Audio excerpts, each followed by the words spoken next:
The new Charlie's Angels is bombing, and apparently it's my fault. Welcome to the newest episode of SDW. Super Dario World! It's a me, Dario! Woohoo!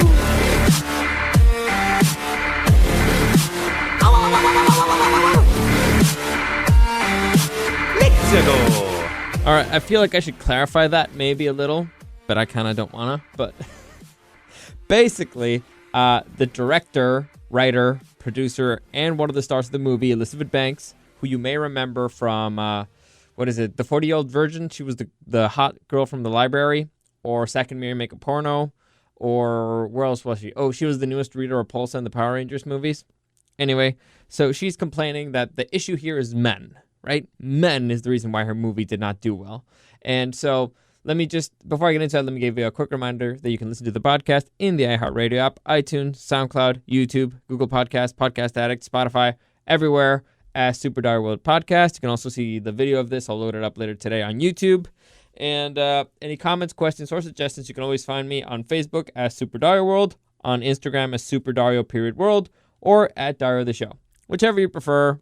Either way, I will answer eventually, even though I haven't done it lately because I'm busy as hell.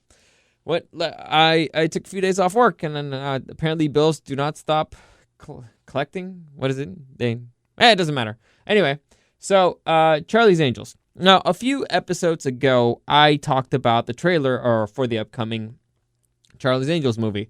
I thought it looked terrible. The trailer looked horrendous. It was I was gonna say ferocious, but I guess that's a mixture of two words that have nothing to do with each other. Anyway, doesn't matter. The movie looked terrible. The action scenes looked very, very crappy, looked very, very fake, and I did not really think it was funny or that it had enough charm. I just thought it kind of looked pretty. It had like this style thingy, but yeah, to me that's never been enough to carry a movie. You need a story. You need or at least a charismatic cast or something. You need something. You need substance there, not just what you call it. It's not just the paint. You need actual substance underneath it. So, or not just the makeup. You need more than that. And so, the movie, it was released this weekend, and it's a bomb. Like, it's bomb. I think it only made $8.6 million domestically, and it's a $50 million budget. That is considered a bomb. And so, director, writer, producer Elizabeth Banks is very upset. She's very upset. And she's blaming men for this. And so, basically, what she's saying, and by the way, she was saying things before the movie was released that were kind of weird. And I remember a headline saying that she had a whole bunch of sneaky feminist things hidden throughout the movie, and that's how she was promoting it. That's how she was promoting an action movie that I think was directed to men. I mean, I guess the Charlie's Angels franchise, I can see why it's mainly directed to men. I remember the old McG ones, the ones with Cameron Diaz, Lucy Liu. You have three really hot chicks, but who are also very charismatic, very lovable, and just over the top ridiculous action. And again, they use their sexuality a lot to get what they want. They seduce dudes and all that stuff. So I guess that's why they consider it to be directed towards men. But I know a lot of girls who also love those movies. They're just campy movies. There's something about a good campy movie, a good cheesy movie that you appreciate because it's escapism. You go into the films, you want to escape. You don't really want to think about things too much. You enjoy it because it's bad. There's something about enjoying a movie because it's bad. Now, apparently, this movie has none of that charm. It doesn't have any of that good-bad charm, if it makes any sense to you if you're following along. And I guess director Elizabeth Banks, I'll just read to you what she said. She said, I'll read a couple of quotes. "Look, people have to buy tickets to this movie too. This movie has to make money. If this movie doesn't make money, it reinforces a stereotype in Hollywood that men don't go see women do action movies." Now that's the thing that she's being burned alive with, because this chick is part of the Hunger Games franchise, which it's an action movie with a female lead, and she was in it. Also, recently, in recent years, Captain Marvel came out, which made over $1 billion. Wonder Woman came out, which made over $1 billion. Both movies, not that great. Wonder Woman has a slight edge over Captain Marvel in my book, only because it's closer to actually being good, but it's still, I thought they're stupid. One day I'll probably break them down because I really do think that they were both bad movies. And one big thing, both that it just drove me nuts. You don't know what the power limits are for either character or what their powers are. It's never explained or explored in the movie. It's just like, oh, yep, she's powerful because of reasons. Well, they tell you what the reason is, but they don't tell you what the power is or that's something that really annoys me. Like Wonder Woman can take a punch to the face from Doomsday, but she's not bulletproof. But she doesn't age, but she's also immune to poison. It drives me nuts. Explain your character's limits, or at least explore a little bit of them. And her bracelets, when she bangs them together, we've seen it make a wave, but is it her power or is it the bracelets? Because are they magical bracelets, or what the hell is that coming from? And how the hell was she able to direct a lightning bolt with them afterwards? It made no sense, all right? You need to give limits to your characters, okay? They can't just be freaking invincible. They need limits, all right? And just making them bulletproof for no reason it's still stupid. Anyway, where was I? What was I talking about? Oh, yeah. So, Elizabeth Banks, that Hollywood, it reinforces the stereotype that in Hollywood, that men don't go see women do action movies. I believe you are mistaken. And, I mean, you've heard of Lara Croft. You've heard of Ellen Ripley. I have a nice list here. You know, I'll just read you the list. Carol Danvers, Diana Prince, Princess Leia, Rey, Sarah Connor, The Bride from Kill Bill, Lara Croft, Jyn Erso. Freaking... that's Rogue One. Are you kidding me? All right. The original Charlie's Angels, Black Widow, Buffy Summers, Dana Scully. There's a ton. In video games, there's even more. I mean, there's no... I don't feel like there's actual meat to that argument that there's a stereotype that men don't go see women in action movies. You know what men try to do? They try to go see good action movies. Okay? Now, action comedies, like I just said, if it's a cheesy movie, it's forgivable. You can forgive a bad action movie if it has enough charm. Like the original Charlie's Angels. They were cheesy, but it had enough charm, and it was okay. I can watch this. It's fine. A bad action movie is hard to sit through. You want a good action movie, at least at the plot that has stakes, the characters that you actually care for. You need action, things that you've never seen before. If it's just a basic thing, what do you think Jackie Chan changes his choreograph every single movie? And by the way, Jackie Chan has a bunch of really interesting rules for his fights.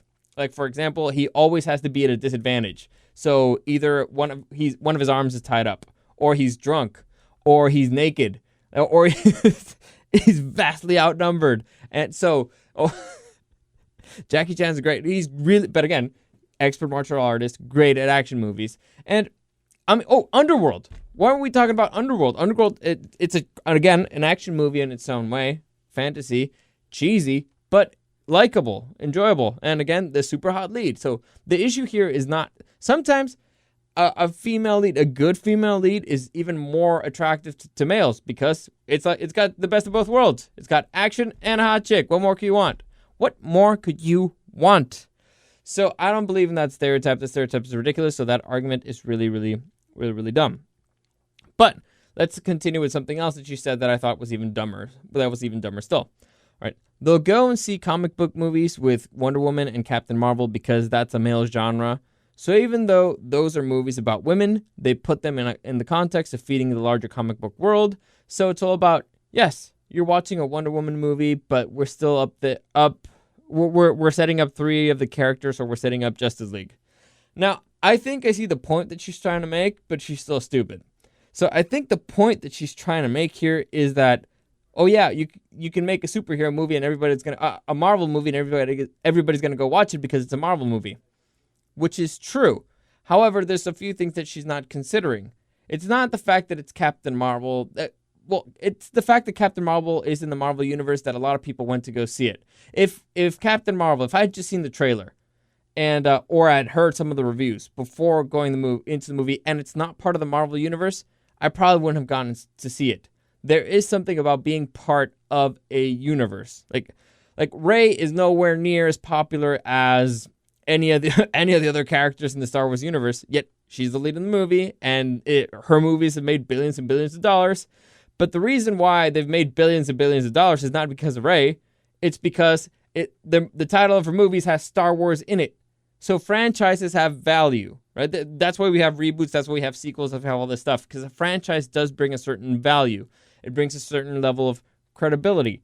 Here in the Marvel umbrella, they've made a majority of decent action films. They made the majority of the films in the MCU are good, and since they are linked, it's like, well, I gotta see it in order for me to not miss something in the next one. There's something that's a fear of missing out type of deal, right? So I think that's the argument that she's trying to make. However, is she trying to say at the same time that, okay, it's that they're part of the superhero universe, the superhero genre, and that's a male genre? Well, then, are you trying to say that women don't read comics, women aren't geeky, women don't care about superhero movies? Because they do. Statistically, they do. And I think it's on even par, right? I think that there might be even more women that read comics than men, because there's a certain stereotype to it. So a guy that reads comic books was at least a certain point in time was seen as geeky, as kind of a loser. A girl who reads comic books is actually kind of hot. It's weird, but that's the stereotype, right? So there's actually there's an incentive for one to do it, and there's a disincentive for somebody else to do it. Either way, it doesn't matter. You like what you like. And I think from what I've read from all the data throughout my entire life and throughout my experience of all the people, I have a podcast where I talk about mostly geeky stuff. The people who reach out to me are equally male and female. You like what you like, and most people like good things. The reason why people like comic books is because A, they're easy to read, B, they have good stories, at least for the most part. Anyway, so saying that it's a male genre, you're saying that what? Women don't.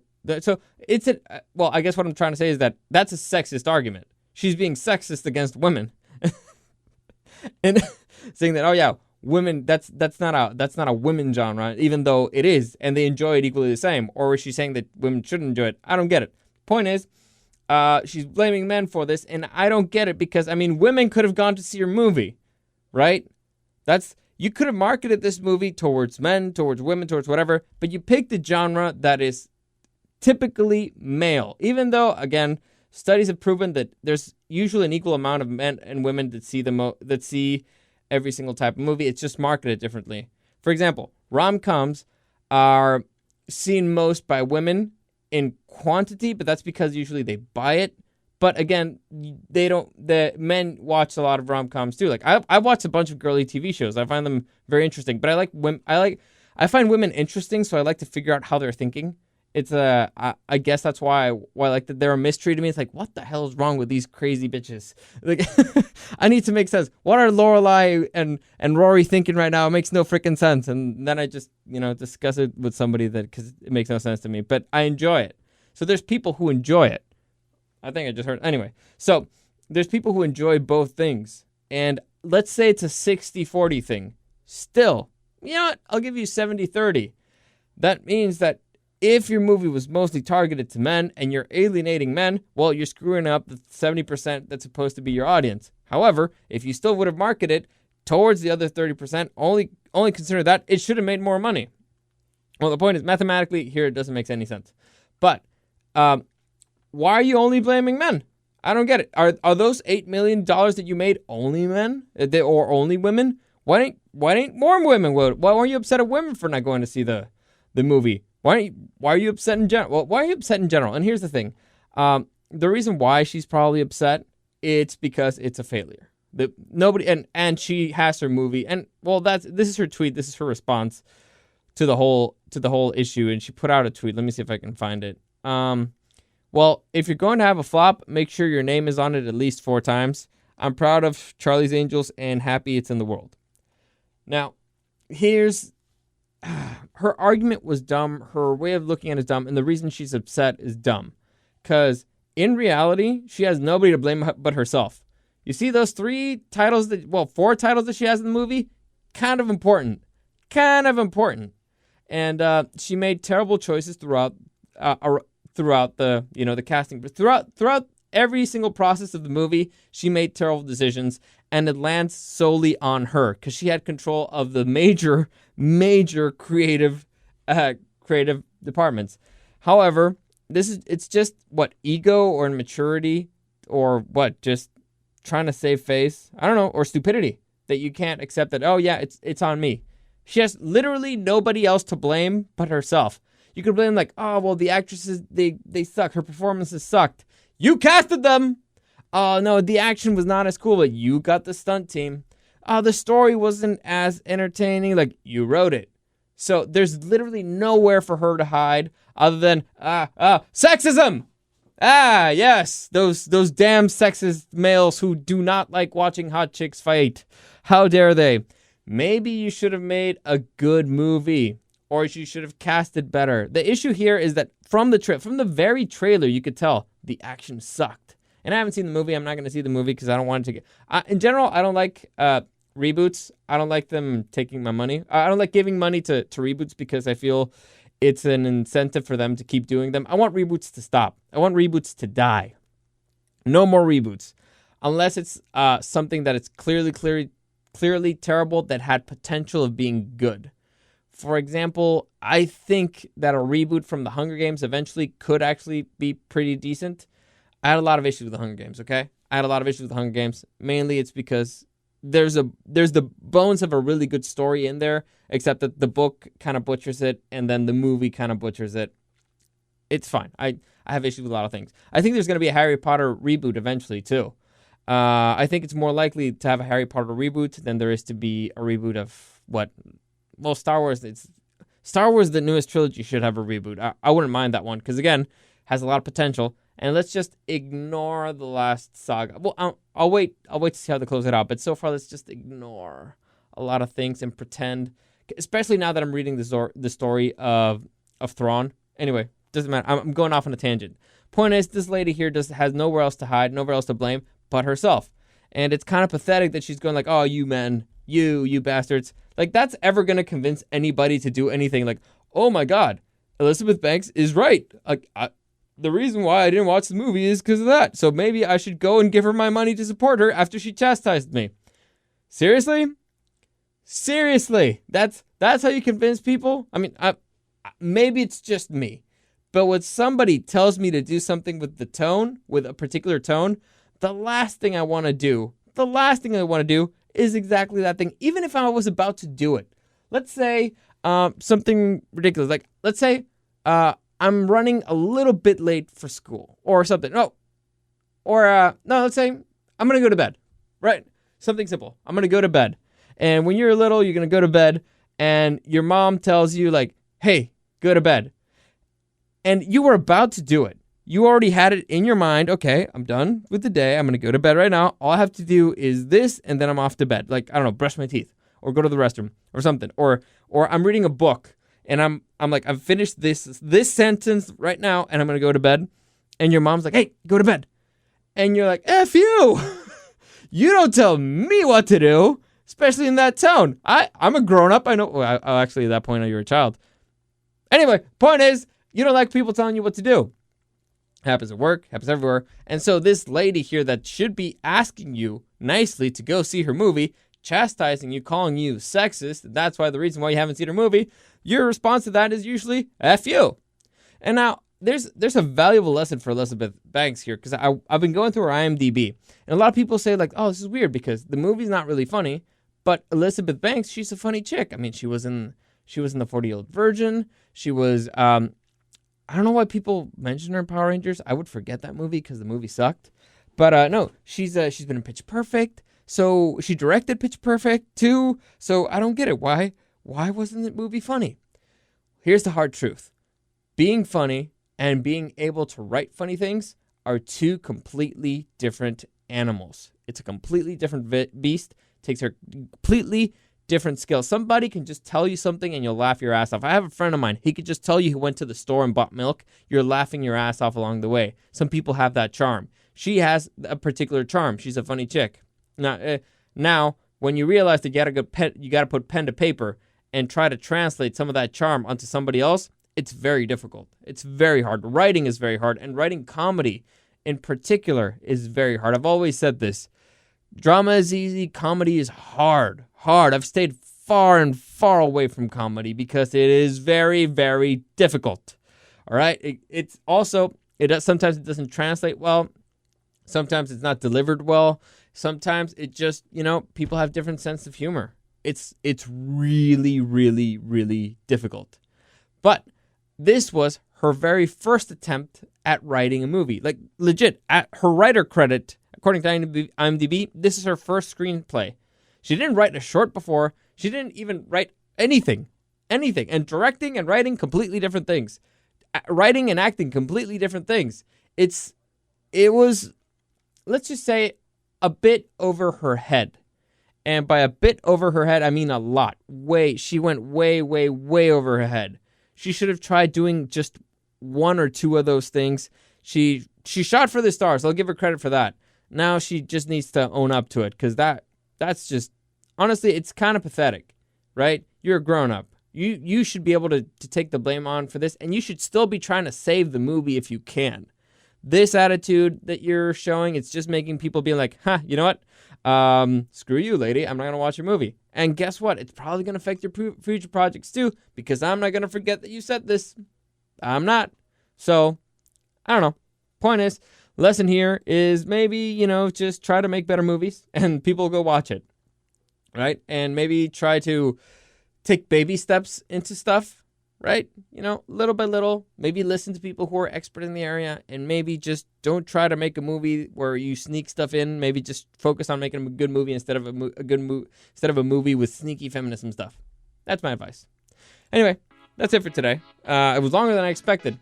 I guess I had a rant. Anyway, thank you for listening. As always, you can find me at Dario the Show on Instagram or at SuperDario_World. Thank you for listening, and I'll see you again tomorrow.